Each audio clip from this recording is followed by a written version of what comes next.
अतिथी देवो भव असं वाक्य भारताच्या कणाकणात व्याप्त आहे. श्रीमंत असो, भिक्षुक असो, आपण जेवायला बसताना डोळ्याला दिसणारा कोणीही राहू दे, या जेवण करूया असं आत्मीयतेने बोलवावं. आपण खाल्लेल्या अर्ध्या भाकरीतील एक घास भाकरी देणारा दरिद्री नाही, तर ही हृदय श्रीमंती भारतीयांच्याच नाही तर दुसरीकडे कुठे दिसणार. त्या बैरागीने बोलवल्यावर सिद्ध जेवायला बसली. बैरागी मस्ती करत हसत जेवत होते. आम्ही घेत असलेल्या अन्नाच्या प्रत्येक कणात आमचा भाव रसात समरस होऊन परिणाम करतो. नको केलेला असलेला विचार केला तर मनाची शांती नाश करण्यापेक्षा शांतीरसात प्रत्येक घास चावून चावून खाणं ही कला या बैराग्याला सांगावी असा विचार करून सिद्ध म्हणाले, अतिथीप्रिय बैरागी, एक प्रश्न विचारू का? बैराग्याची मस्ती हसणं थांबलं. त्यातील एकाने, विचारा. अन्न पोटात गेल्यावर आम्ही खाल्लेल्या अन्नाचा परिणाम काय होतो? अन्नापासून धातू होतो. पुढे ते काय होते आम्हाला माहीत नाही.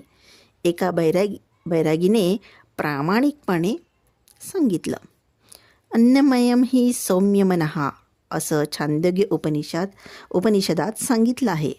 आम्ही खाल्लेलं अन्न पुरिष्ट, स्थविष्ट, अनिष्ट असे 3 भाग होतात. प्रथम भाग अधोमार्गाने जातो.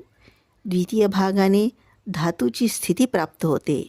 तृतीय भाग मनरूप शांती देतो किंवा मनच तयार होते. हेच साधकाला अनुकूल होऊन राहतं. ही शांती आत्माभिमुख होऊन झाल्यानंतर साधक स्वतः आनंदमय ब्रह्म होतो.